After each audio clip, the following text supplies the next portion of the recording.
La paciencia de los santos, los que guardan los mandamientos de Dios. ¿Y qué cosa? Y la fe de Jesús.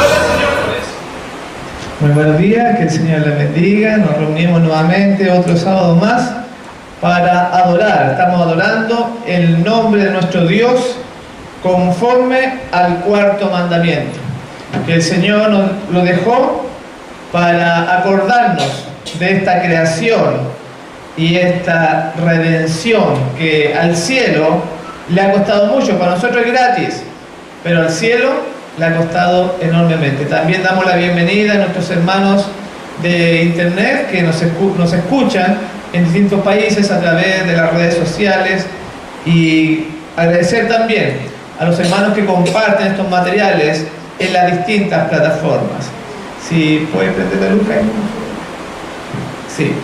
Vamos a iniciar este mensaje de esta mañana. Entonces vamos al salmista en el capítulo 28 y versículo 2, que dice lo siguiente: oye la voz de mis ruegos cuando clamo a ti, cuando alzo mis manos hacia tu santuario.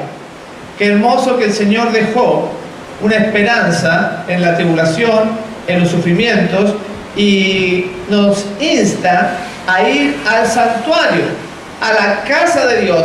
Pero en la casa de Dios donde encontramos salvación, donde está el plan de la redención, donde está el perdón de nuestros pecados. Y nos dice aquí, ruega al Señor desde el santuario, que estaba profetizado, o sea, estaba simbolizado en el incienso que el sacerdote quemaba y ascendía en olor fragante delante de nuestro Dios. Así que tenemos esperanza, tenemos consuelo. Y lamentablemente muchas personas, muchos hermanos, no conocen del santuario, de esta casa que Dios le dio a Moisés en una tienda, que después fue un templo físico de piedra con Salomón, y que primeramente el primer santuario fue el Edén, donde el hombre cuando cae se instaura un sistema de sacrificio para perdonarlo. Y ahí entonces Adán peca y pone un altar que se transforma ahí en el primer santuario. Pero nos da la esperanza, y eso es lo que vamos a ver hoy. Vamos a ver Salmo 20, verso 1 ahora. Ahí lo están proyectando para los que quieren leerlo en la pantalla. Es más o menos semejante al Salmo 28 que recién leímos. Salmo 21 dice: el Eterno te responda en el día de la tribulación, en el día de la adversidad. El nombre del Dios de Jacob te defienda, te envíe ayuda desde el santuario y desde Sión te sostenga. Qué hermosa promesa de esperanza. Estamos pasando problemas, dificultades, distintas tribulaciones. Dice, el Señor te va a responder desde el santuario. ¿Dónde está Jesús en estos momentos? Está en el lugar santísimo, en el santuario, en Orión, sabemos hasta la galaxia, la constelación de Orión donde Él está. Y ahí intercede por los pecadores, por los que sufren, por los que están angustiados, los que tienen necesidad. Quizá haya una persona que primera vez escucha esto y que le sorprenda, pero Dios dice que te va a defender. Tienes una prueba, una dificultad, una lucha, el nombre del Dios de Jacob te defienda. Y menciona a Jacob porque Jacob fue un hijo de él que pasó una tribulación grande, el grande tiempo de angustia de Jacob. Y dice, te envía ayuda desde el santuario y desde Sión te sostenga. O sea, está hablando de Sión, en el cielo está la verdadera Sión, que se toma el simbolismo de acá, de Jerusalén, pero allá está Jesús, desde Sión, dice, te sostenga. Así que tenemos un baluarte, tenemos un apoyo. Y en el Evangelismo, página 165, dice, la correcta comprensión del ministerio del santuario celestial es el fundamento de nuestra fe. En otras ocasiones hemos visto el significado de la mesa, hemos visto el arca del pacto, hemos visto el cordero que muere por los pecados del mundo, trayendo perdón, reconciliación con la ley que ha sido traspasada. Pero no vamos a ver eso hoy en día. Hebreos 9:24 dice así: nos enseña como a niños pequeños verdades de nuestra salvación en el santuario, en esta casa, templo o tienda, también se le conoce. Hebreos, el apóstol Pablo, capítulo 9, verso 24 dice: porque no entró Cristo en el santuario hecho de mano, ese que hizo Moisés, no entró ahí Cristo, figura del verdadero, o sea, hay uno de verdad en el cielo. Dios le dijo que lo hiciera para que entendiéramos por la fe lo que ocurre en el cielo. Porque no entró Cristo en el santuario hecho de mano, figura del verdadero, sino en el cielo mismo, para presentarse ahora por nosotros. Gloria a Dios por eso. Porque tenemos un abogado, tenemos un defensor, tenemos aquel que no pecó y que está dispuesto a ayudarme en mis pruebas, en mis dificultades, en mis luchas, presentando su sangre delante del Padre, rogando por mi vida, por mis problemas, por mis dificultades. Qué maravillosa noticia, mis hermanos. Tenemos un ayudador, un abogado que nos defiende. Y lamentablemente las personas no entienden el santuario ni saben que existe, pero ahí está Jesús hoy en día. Desde que el hombre cae, desde que el hombre peca, nuestro primer padre Adán comete el pecado, salen con Eva del paraíso y ya hay un sistema para volverlo a reincorporar, para que esté donde no existe más lágrimas ni dolor, donde no existe la muerte, donde no hay llanto ni pena, mis hermanos. Qué lindo lugar, yo quiero estar ahí. Eso es lo que Dios te promete, pero tú tienes que creerlo, tienes que abrirle tu corazón, decirle: Señor, aquí estoy, tómame, permíteme, dame fuerza para pasar por la tribulación, para pasar por los problemas más grandes, que quizá el hermano familiar no entiende la situación con la cual estoy pasando, porque no es lo mismo sentirlo que vivirlo. Entonces Dios proveyó un sistema para rescatar al hombre, y en la página 48 de Historia de la Redención dice: los ángeles le comunicaron el pesar que se experimentó en el cielo cuando se anunció que ellos habían transgredido la ley de Dios, hablando de Adán, lo que había inducido a Cristo a llevar a cabo el gran sacrificio de su propia vida preciosa. Adán le estaba contando lo que pasó en el cielo y dice: ¿cómo podía ser posible que el tan honrado comandante celestial, que había caminado y conversado con él cuando gozaba de santa inocencia, a quien los ángeles honraban y adoraban, fuera depuesto de su exaltada posición para morir por causa de su pecado? Ahí trató Adán de entender, trató de comprender cómo el Hijo de Dios, Jesús, su amado comandante, entonces iba a sufrir por el pecado que él cometió. Los ángeles, sigue diciendo, informaron a Adán que así como su transgresión había acarreado muerte y ruina, la vida y la inmortalidad aparecerían como resultado del sacrificio de Cristo. Así que se le trajo consuelo a Adán. Él había traído la muerte por su pecado con Eva, pero a través del sustituto, a través del Mesías, a través del Cordero, iba a traer vida eterna a esta descendencia caída. Se le dio esperanza. Pónganse ustedes en los zapatos de Adán. Pónganse ustedes un alma inocente que había nacido como un niñito que estaba aprendiendo las cosas y de repente se encuentra con esta triste realidad, con esta tiniebla de que existía la muerte, que él cortaba las flores y no se marchitaban. Ningún animal se moría alrededor de él. Eva estaba viva, que eran los dos que estaban ahí en el paraíso. Al darse cuenta, cuando ese cordero es degollado, chorrea la sangre, una sangre roja, caliente, se empieza a mover el cordero hasta que para, cierra los ojos y ya no se mueve más. Se enfría su cuerpo, su piel se pone pálida. Ahí recién pudo comprender en la realidad el mal que él había hecho, que este mundo no puede existir sin normas, sin la ley de Dios, para que todas sus criaturas pudieran vivir felices, respetándonos unos a otros. Se le encomendó a Adán, sigue diciendo, que enseñara a sus descendientes a temer al Señor, y por su ejemplo y humilde obediencia les enseñase a tener en alta estima las ofrendas que simbolizaban al Salvador. A través de Adán fue el profesor, fue el maestro para la descendencia, y les enseñaba las ofrendas, lo que simbolizaban. Adán atesoró cuidadosamente lo que Dios le había revelado y lo transmitió verbalmente a sus hijos y a los hijos de sus hijos. O sea, Adán le enseñó como un padre a sus hijos, como un abuelo les enseñó, como un tatarabuelo, cuál era la voluntad de Dios. A la puerta del paraíso guardado por querubines se manifestaba la gloria de Dios, y allí iban los primeros adoradores a levantar sus altares y a presentar sus ofrendas. Ahí tenemos el primer santuario.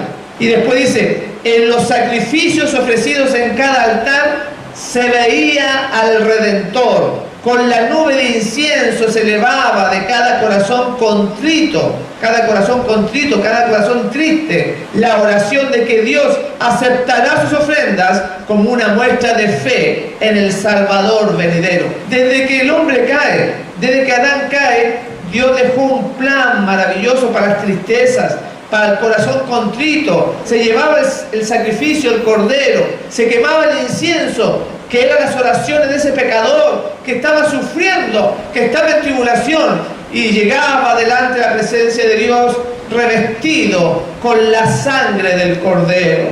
Podía estar en pie nuevamente Adán, en pie delante de su Hacedor, de su Creador, por la fe, mi hermano.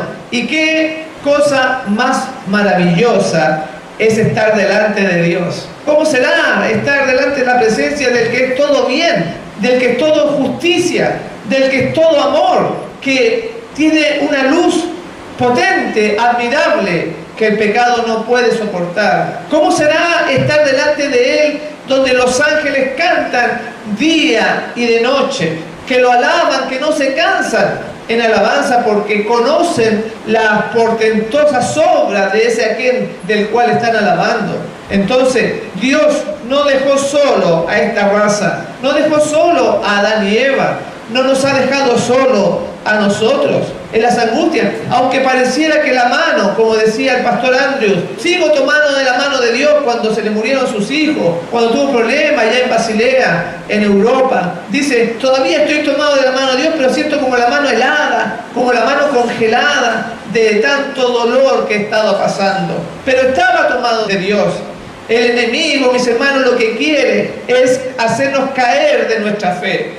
Son pruebas, son tribulaciones, pero cobra ánimo, porque Dios tiene 7000 rodillas que están contigo, como en los tiempos de Eliseo, donde Giesi no podía ver el ejército que los protegía, que estaba rodeado por el ejército asirio. Sentía la prueba, sentía que iba a ser muerto por una espada asiria. Eliseo le dijo, Señor, abre los ojos a este. Y cuando le abrió los ojos pudo ver ángeles, pudo ver un ejército superior, mayor al que estaba ahí asediándolo. En las dificultades y las pruebas, el enemigo quiere eclipsar nuestra fe, nuestra vista, para que no veamos ni avancemos, mis hermanos. Ese es el propósito de Job, que trató de hacerlo caer, de tantos hombres, que abatirlos en la ruina, en el fango, en el barro, mis hermanos. No te dejes vencer por el enemigo. Hay que seguir pendiente, tomado por la fe de las promesas de Dios, obedeciendo su palabra, obedeciendo sus leyes. Así se manifiesta la fe también. Y eso fue lo que el hijo de Adán no hizo.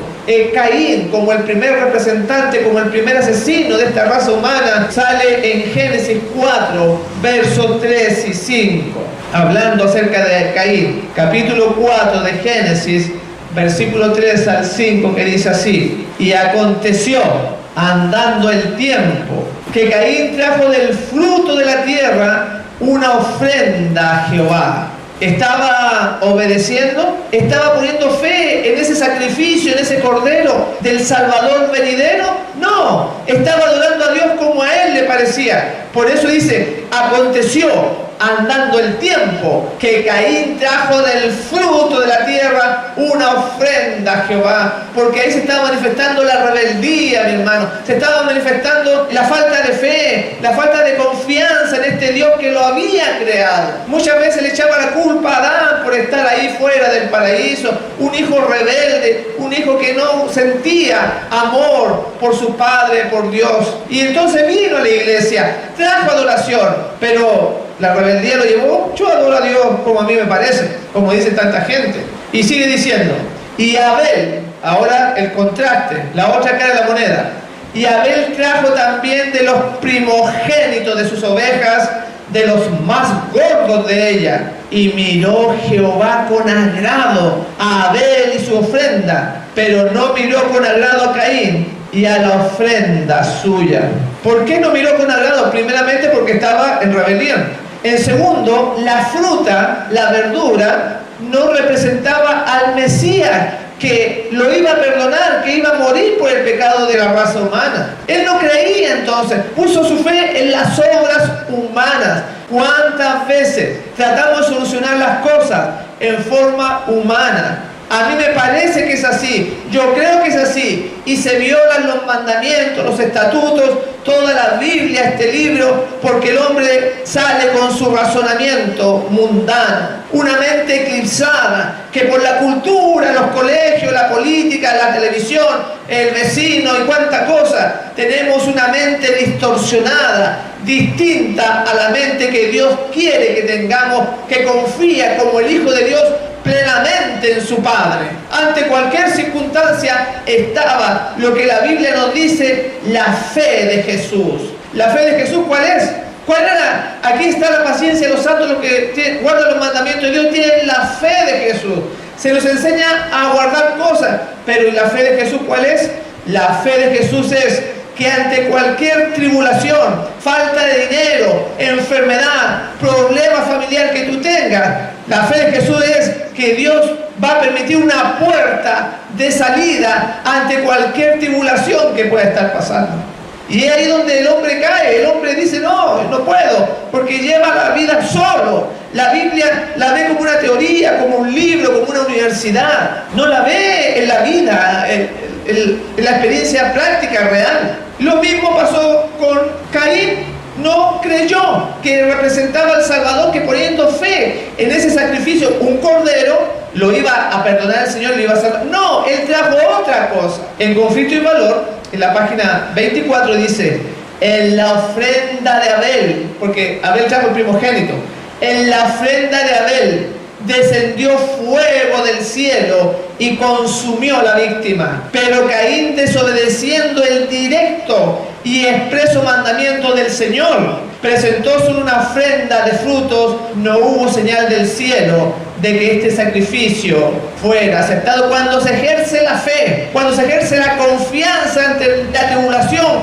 cuando el Señor te pone al frente del mar rojo con Moisés, ahí tú ves que el mar no se abre, que todavía está en la arena. Pero cuando Moisés empieza a caminar, a avanzar, dice que cuando sus pies entran en el agua, recién, mis hermanos, el mar se abre por la fe, porque él había confiado y pudieron pasar en seco. ¡Qué maravilla! Cuando la fe actúa, entonces sucede eso hermoso, eso sobrenatural que tú estás esperando, donde hay dureza de corazón, donde hay algo imposible para nosotros, como esa deuda que no se puede pagar, o esa enfermedad que no hay cómo sanarla. La fe experimenta y brilla cuando el sujeto, cuando el agente humano pone su sus esperanzas en Dios, en su palabra, en todo lo que Él ha dicho. Ahí es donde triunfa. Y entonces dice que cayó fuego del cielo en la ofrenda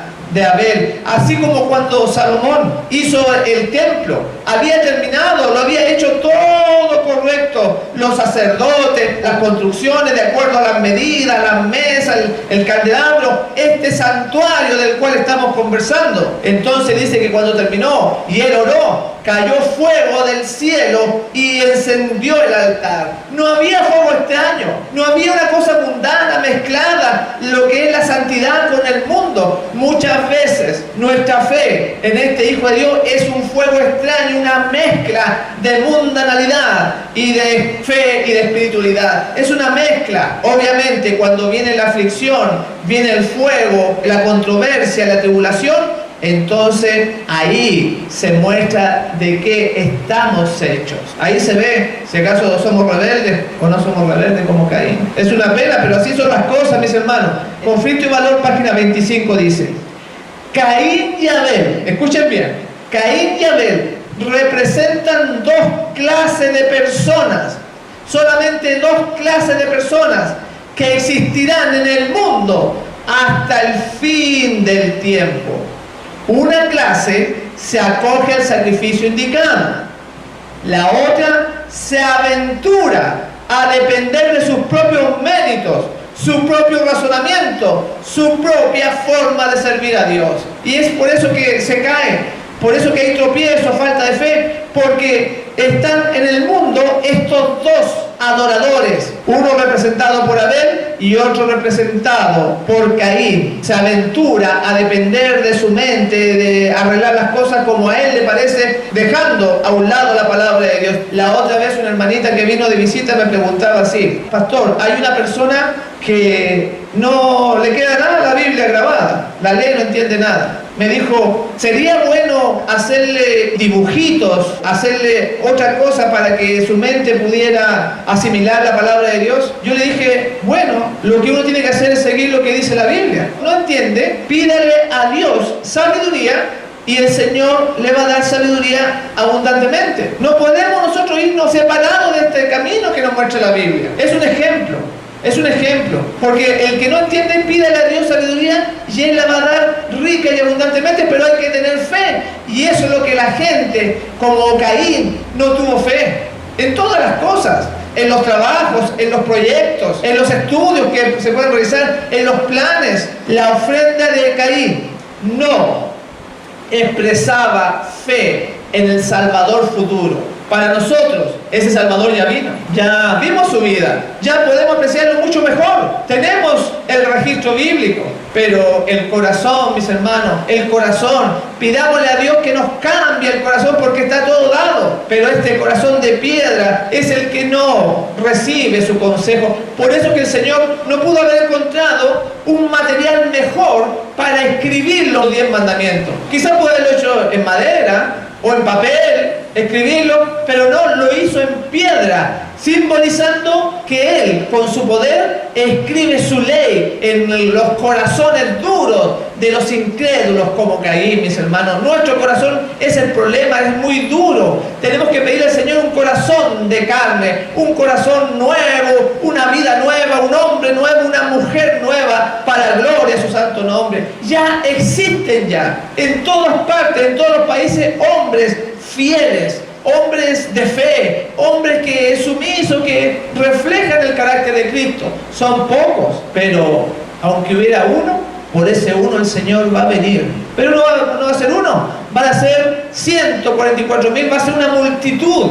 Y Dios desea, anhela, el Señor desea que tú te salves con uno de ellos. Así en la indiferencia, mis hermanos, en la misma forma de andar. Miren, las decisiones que nosotros tomamos va formando nuestro futuro. Si nuestras decisiones hoy son malas, vamos a sembrar, vamos a cosechar malos actos. Pidámosle a Dios que desde ahora, desde hoy día, desde este momento, podamos tomar buenas decisiones. Y qué mejor buenas decisiones que poner a Dios en primer lugar. Vean cómo los corazones, la tristeza, el llanto, el lloro, la angustia, la tribulación salen porque no creemos en Dios, porque no ponemos nuestra carga en el Señor Jesús. Porque si pusiéramos nuestra carga en el Señor, entonces se alivianaría todo este peso. Andaríamos distintos, porque la Biblia dice: ¿por qué he de temer? Si el Señor está conmigo, si el Señor me ha formado con sus manos, ¿no es acaso que Él conoce el futuro? ¿No es acaso que Él me puede bendecir? ¿De qué he de temer? El que mora, el que acampa alrededor y los protege, mis hermanos. El Salmo 91 es bien claro. Ahí tiene usted esperanza. El Salmo 23 también. Tantas promesas que hay en la Biblia. Pero ¿qué pasa? No se cree, no tiene fe. Y entonces el hombre cae y se le encomienda a Adán, mis hermanos, que enseñe, que lleve esta luz a su descendencia. Y vamos a ver acá, por ejemplo, en lo que es la medicina, lo que es la salud, cómo no se tiene fe. Ahí podemos ver un caso de la profesión, de decir: yo soy hijo de Dios, que venga Jesús, cuando mi vida no refleja. Vamos a ver este ejemplo en Éxodo 15, verso 26. A ver si lo buscamos en la Biblia, si lo encontramos por ahí o lo proyectan por acá. Esta es una promesa, esto es una herramienta que Dios nos da. Éxodo 15, verso 26. Dice así: y dijo el Señor: si oyereis atentamente la voz de Jehová tu Dios, y ve lo que sigue diciendo, e hicieres lo recto delante de sus ojos, y diereis oído a sus mandamientos, y guardareis sus estatutos, ninguna enfermedad de la que envié a los egipcios te enviaré a ti, porque yo soy Jehová, tu sanador. No es el médico, no es la droga, no es la penicilina o algún fármaco. Dice que el sanador es Dios. ¿Cuántos de los adventistas cristianos de años pueden tomar esta promesa y decir: Señor, tú eres mi sanador? ¿Cuántos? Díganme ustedes cuántos. ¿Muchos o pocos? Poquísimos, ¿no es cierto? Pero ahí dice, ven la receta de la salud: si oyeres atentamente la voz de Jehová tu Dios. O sea, cuando dice la Biblia, cuando dice oír, también significa accionar. No es solamente oír, que entra por aquí y le sale por allá, sino que lo practica, lo practica. Si usted le crea a Dios, dice: e hicieron lo recto delante de sus ojos. Eso significa tener una vida de acuerdo a la Biblia. Y dieres oído a sus mandamientos, y guardares todos sus estatutos, ninguna enfermedad te enviaré. Y ahí tenemos una promesa que se rompe, que no resulta, porque no se tiene fe. Ese es el brazo derecho del mensaje del tercer ángel, este mensaje de la salud. Y aquí voy a dar dos citas para mostrar esto que estamos presentando, de la falta de dependencia que tenemos del Señor, y por eso que nos caemos, tropezamos, hay cardos, nos da espinos en la tierra, porque el Señor dice que ni siquiera deberíamos caernos, ¿no es cierto?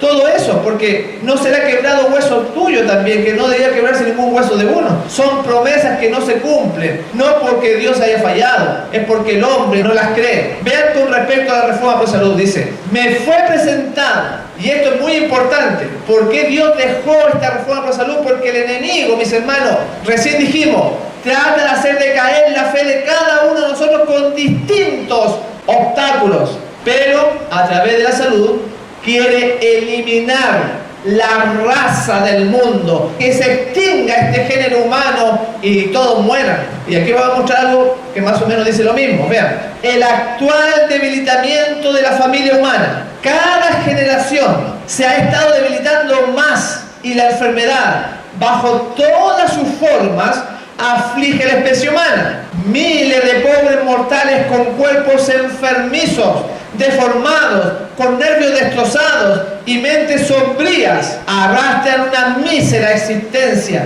El poder sobre la familia humana aumenta. Y aquí viene: si el Señor no viniese pronto a quebrantar su poder, la tierra quedaría despoblada antes de mucho. O sea, no quedaría nadie parado, quedarían todos enfermos. ¿Y no es acaso es una señal de que esto se va a terminar? ¿No puede usted ir a un supermercado y ver todo tipo de tóxicos, colorantes y químicos para destruir nuestra salud? Estas palabras es el plan de Dios, rescatarte de todo lo malo. Pero a su vez Satanás trata de hundir a a esta raza por distintos medios, porque estamos en una lucha, mi hermano, entiende que esto es una lucha diaria, desde que te levantas hasta que te acuestas. Si hoy estás aquí por la gracia de Dios, entonces hasta este momento hemos ganado la lucha, la batalla, pero la guerra está desarrollándose. Ve tú distintos fármacos en la farmacia, dicen que es para mejorarnos, sistemas electrónicos que nos afectan la vista, la salud, el estilo de vida, tantas cosas. Y acá dice, el poder de Satanás sobre la familia humana aumenta, mis hermanos, a través de los siglos, las edades. Si el Señor no viniese pronto a quebrantar su poder, no ponerle al bebé, no sirve, quedaría despoblada antes. Entonces, así que estamos en esta batalla, en esta guerra, que no te has dado cuenta. Por eso que quizás no te das fuerza para seguir adelante, no te das cuenta de la lucha que tenemos que sacar fuerza de la flaqueza de los otros. Tenemos que sacar fe confiando en Dios, aunque el otro se vaya en apostasía. Lo vemos por doquier, gente que cree estar con Dios, cuando la Biblia dice que uno tiene que darlo todo, absolutamente todo por el Señor, no una apariencia de iglesia. Hoy día nos encontramos con una pareja en el taxi, ¿se acuerdan? Dice, se sorprendía porque lo llevamos en la mañana, cuando la hermana dijo que yo era pastor, se sorprendió el muchacho porque él estaba volviendo al camino del Señor y anotó la dirección y todo, ¿no es cierto? ¿Por qué pasan esas cosas? Porque hay una lucha, hay un plan de Dios y hay un plan del enemigo. Pero el único que puede deshacer esa voluntad divina somos nosotros mismos, mis hermanos. Por eso es tan importante fortalecernos cada día y obedecer a Dios en todo. Porque cada cosa que no obedecemos tiene un reflejo en nuestra vida. Tiene una consecuencia, una retribución, cada cosita, cada mentira, cada falta de hacer la voluntad de Dios, en cada detalle. Vamos a poner el ejemplo de Deuteronomio capítulo 25, porque aquí lo damos todo con la Biblia. Vean ustedes que la Biblia es la que nos mueve, la Biblia que nos enseña.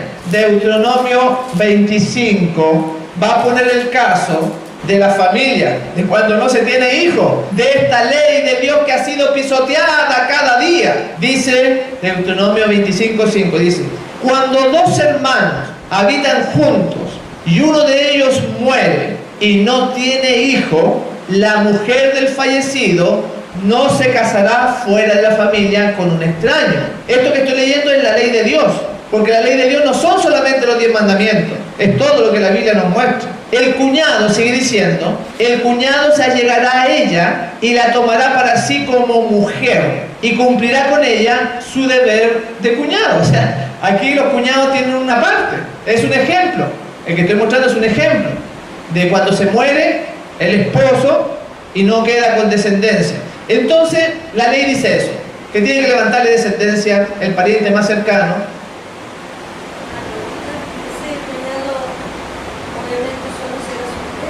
Claro, yo creo que sí, Entonces vean, ¿qué pasó? Esta ley fue dada después, o sea, fue dada con Moisés, ¿no es cierto? Con Moisés el Señor le dijo y lo escribió en Deuteronomio.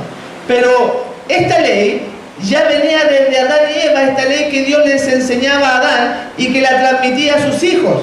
Porque si ustedes se dan cuenta, vamos nosotros al capítulo 38 del libro de Génesis, antes de Moisés. En Génesis 38:8, el Señor castiga a un hombre por no dejar la descendencia de la cual hablaba Deuteronomio 25:5. Génesis 38:8 al 10 va a hablar de Onam, que no levantó descendencia a su hermano Er.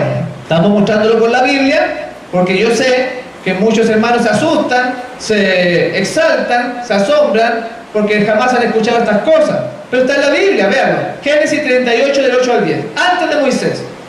Porque esta ley viene desde el Edén. Dice el versículo 8. Entonces Judá dijo a Onam, llégate a la mujer de tu hermano y cumple con ella tu deber como cuñado. ¿Pero qué deber? Si eso lo dijo después Moisés, mucho tiempo después. Pero la ley ya estaba, no estaba escrita, porque a Adán se le había dado en forma oral, y entonces con Moisés escribe. Por eso que le está diciendo esto. Entonces Judá dijo a Onán: llégate a la mujer de tu hermano y cumple con ella tu deber como cuñado. Hay un deber ahí. Y levanta descendencia a tu hermano. Versículo 9. Y Onán sabía que la descendencia no sería suya. Y acontecía que cuando se llegaba a la mujer de su hermano, derramaba su semen en tierra para no dar descendencia a su hermano. O sea, este hombre, Onán, no estaba cumpliendo la voluntad de Dios. Entonces, versículo 10. Pero lo que hacía era malo, porque Dios determina lo que es bueno y lo que es malo. Pero lo que hacía era malo ante los ojos del Señor, y también a él le quitó la vida. Vean ustedes, por no hacer eso que hoy día se viola todos los días en los millones y millones de personas que hay en el mundo, pero Dios le quita la vida por no hacer esa ley. Estoy mostrando este ejemplo para que vean por qué muchas veces las promesas de Dios no se cumplen en nuestra vida, porque hay cantidad de cosas que no estamos haciendo. Pero si las hiciéramos, dice, entonces Dios te va a poner por cabeza.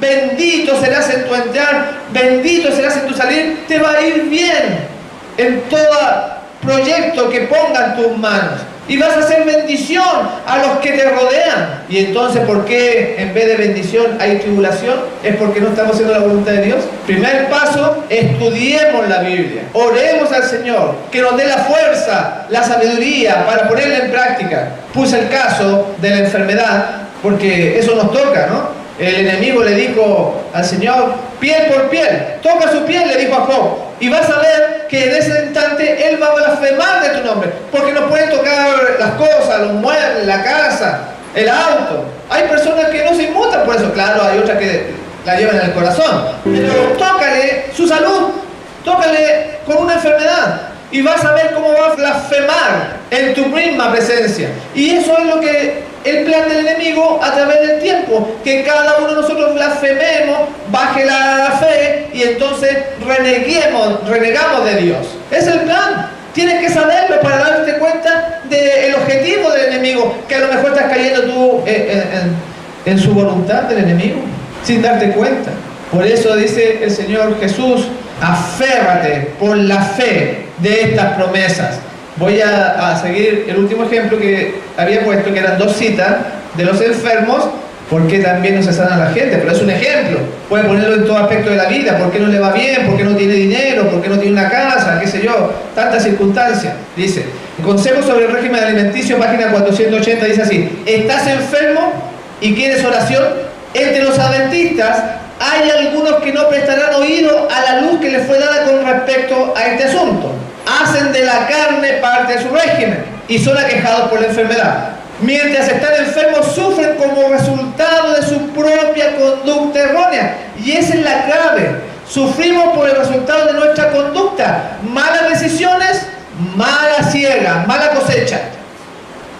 Porque nos dicen que somos fanáticos, locos, extremistas y con malas decisiones nos alejamos del Señor y tomamos nuestras propias decisiones, no de acuerdo a la Biblia. No fue nuestra guía ella. Que bueno, hoy día me alegro con la hermana María, porque la hermanita María, la tribulación, la angustia que está pasando, ella pacientemente está esperando, como dice, la paciencia de los santos, y está orando por ese problema que ella tiene. Eso es atacar los problemas de acuerdo a la Biblia.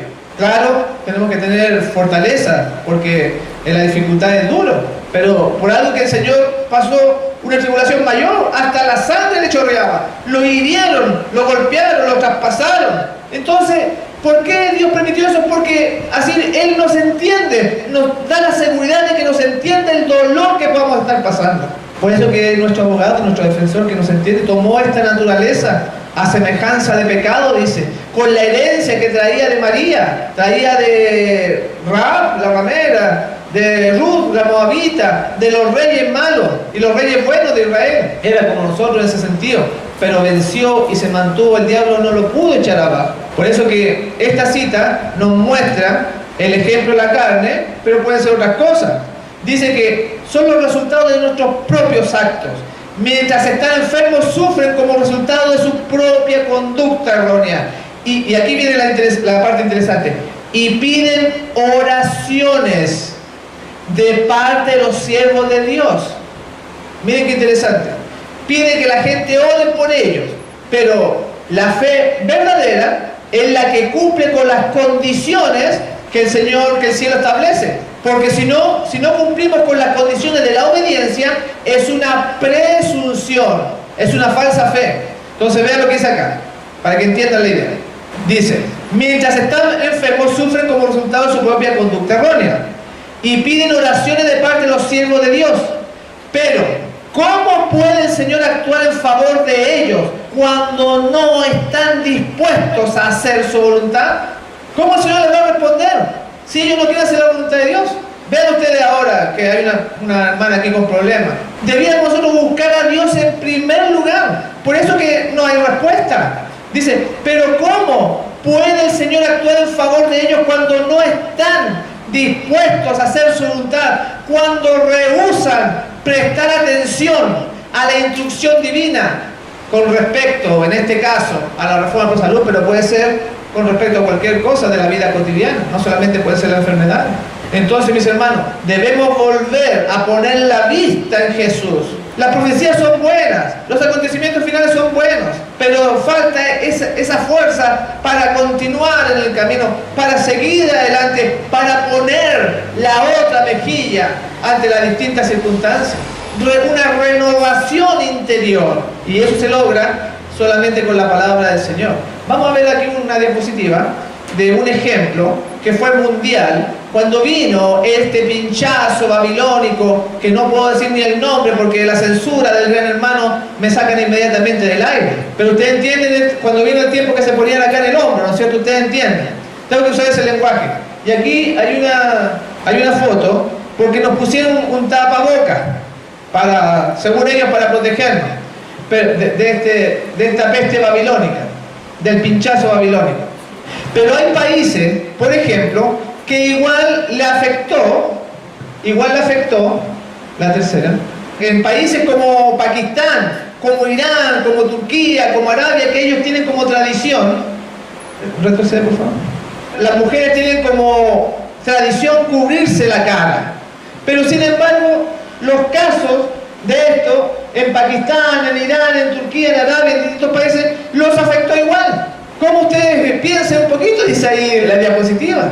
Porque eso es un plan humano. ¿Cuál es el plan divino? Que fortalezcamos nuestra defensa. Hagamos lo que el Espíritu Profecía nos dice con respecto a la reforma por salud y ni siquiera vamos a tener necesidad de esa protección adicional. Es un ejemplo, pero qué triste, porque esto se da a todo nivel y me da mucha pena, porque como le pasó a la hermanita que iba a una iglesia de Quinta Normal, ¿la echaron o no la dejaron entrar? ¿Se acuerdan? ¿Cómo se llama esa iglesia? Quinta Normal. En Quinta Normal. La hermana fue a esa iglesia en los tiempos cuando estaban las cuarentenas, cuando el pinchazo que se pone acá en el hombro estaba vigente, y no la dejaron entrar porque no se había puesto el pinchazo aquí en el babilónico. Y entonces no la dejaron entrar. Pero fíjense que acá voy a poner el siguiente ejemplo de ahora lo que está ocurriendo en el Hospital Adventista de Mayagüez. Ese hospital es un hospital adventista en Mayagüez. Esta noticia, eso está en Puerto Rico. ¿Y qué dice la noticia? Amenaza a familia con denunciarlo si no se ponen el pinchazo en el cuerpo. Si ellos no acceden a esto que no puedo decir, a su bebé con sanidad humana, que tiene una aguja. A ver, ¿cómo más se lo puedo decir? Al bebé, por no ponerle al bebé, ¿no es cierto?, este pinchazo babilónico, entonces el hospital adventista los iba a denunciar. ¿Cómo podemos llegar a estos extremos? Porque todo ha sido una cuestión comercial, mis hermanos. Tengamos claro eso. Las instituciones se corrompen cuando hay dinero, cuando hay propiedades, cuando el gobierno les da donaciones, millones, para apoyar este sistema que no es bíblico. Pero lo que queremos destacar, que los hermanos van a esos lugares. Y ojalá que Dios nos ayude para tener esa fe fuerte, mis hermanos, y poder depender solamente de Dios, que nos cuide nuestra salud ante tanta cosa mala que anda, virus y bacterias. Pasemos al siguiente. Perdona que sea tan directo, pero esa es la situación hoy en día. Voy a presentar esta cita para ratificar que estamos haciendo lo correcto. Está en Spiritual Gifts, volumen 2, en la página 284. Dice así, hablando de la predicación: ellos desean que se les hablen cosas halagüeñas, grey, que los arrullen en cosas equivocadas, mantenerlo ahí sentado, durmiendo. Por eso dice eso. Ellos desean que se les hablen cosas halagüeñas, y si se tocan males específicos de los individuos, se quejan de demasiada severidad y simpatizan con ellos que están haciendo lo malo. Como lo que pasó en el becerro de oro, cuando simpatizaban con Aarón, que Aarón lo obligaron a hacer ese becerro, ellos ya estaban contentos, después simpatizaban con él. Permitir que la verdad sea cortante. Se me ha mostrado que la razón por la cual nuestros ministros no tienen más éxito es porque tienen miedo de herir los sentimientos. Temen no ser lo suficientemente corteses y así rebajan la norma de la verdad. Y eso es lo que pasa con las iglesias, se rebaja la norma al nivel de lo que están escuchando. Porque empiezan a reclamar, no nos gustan, se van algunos. Y ustedes saben, el alma que viene a una iglesia se cuida porque es una bendición que venga una persona nueva a la iglesia. Es muy bueno y debemos trabajar por traer personas, pero no al costo de rebajar la norma para que esa persona se sienta bien, sino que al contrario, levantar la senda y dejar que el Señor sea el que separe el trigo de la cizaña, porque el que es verdadero trigo se va a quedar, porque quiere conocer a Dios, porque ama a Jesús, porque quiere hacer su voluntad, porque sabe en quién ha creído. ¿Tú sabes como Job en quién has creído? En las tribulaciones se ven, en las dificultades. Ahí Job se mantuvo, le quemaron la casa, perdió los hijos, los animales, quedó pobre, hasta enfermo. Pero fue inquebrantable su fe. Por eso que el Señor lo dejó y lo bendijo. ¿Has encontrado algo en mi siervo Job?, le preguntó. Y Satanás no encontró nada, porque estaba sirviéndole al Señor. No dijo, mira este pecado, mira esto. No, le dijo, quítale las cosas y vas a ver cómo blasfeman tu misma cara. Porque era un hombre íntegro. Y ahí, teniendo esa integridad como Josué, vamos a poder decirle a la luna, párate, a ti sol, detente, y se va a abrir el mar rojo como los tiempos de Moisés. Van a resucitar muertos como los tiempos de Jesús, mis hermanos. Se va a producir esos milagros, esa maravilla de la Biblia. Porque cuando hay fe, se enciende todo este panorama que el Señor nos ha entregado. La que sigue, por favor. Y vamos a ir terminando con esta que sale en Palabra de Vida del Gran Maestro, página 112. Dice así: mirando las apariencias y quejándoos cuando vienen las dificultades y premuras, reveláis una fe enferma y débil. ¿Vean qué bárbaro lo que está diciendo acá? Cuando vienen las tribulaciones, cuando se quejan las personas de las dificultades y premuras, dice ella, reveláis una fe enferma y débil. Y aquí da la solución, porque damos soluciones.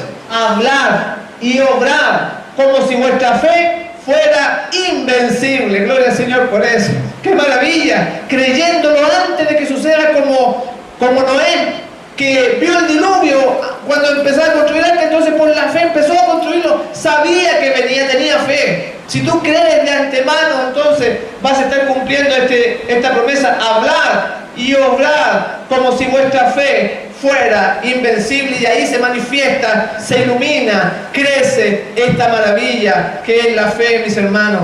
Por eso que habíamos empezado diciendo, busca al Señor por la fe en el santuario, y Él va a traer fuerza, esperanza, ánimo, perdón y salvación desde Sion para su pueblo que le ama, para su pueblo que le espera. ¿Quieres ser tú parte de esa familia, de ese pueblo, de esa iglesia que espera al Señor por la fe? Cada día avanza y avanza a pesar de las tribulaciones. ¿Quieres ser tú parte de ese pueblo? Amén, gloria a Dios. Por eso yo también quiero ser parte de ese pueblo, mis hermanos. Yo doy gracias a Dios por este mensaje de este sábado, que es un milagro, un sábado más. En este lugar brilla la luz para distintos países del mundo, para este sector local. Y esa es una bendición inestimable, que el enemigo, miren, el enemigo trata de apagar. Pero si hay fe, aunque sea en uno de los que estamos acá, vamos a salir adelante para la gloria de Dios. Me despido en esta mañana deseándoles que el Señor Jesús les bendiga a todos grandemente.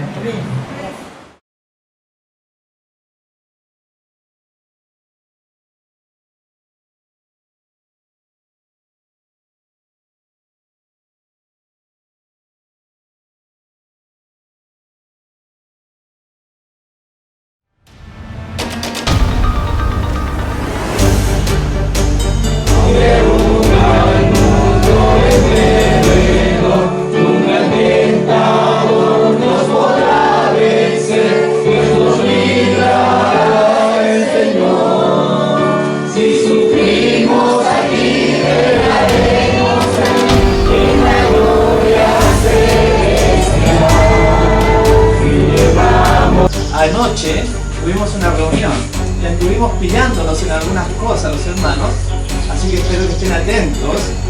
Planta que da semilla, que está sobre la tierra, y todo árbol que hay fruto que da semilla, os serán para comer. Él es Señor de señores y Rey de reyes, y los que están con Él son llamados y elegidos y fieles. Gloria al Señor por lo que están con Él. Dios te bendiga para que seas parte de este pueblo, de la casa del Cordero, de este pueblo que decide que es fiel.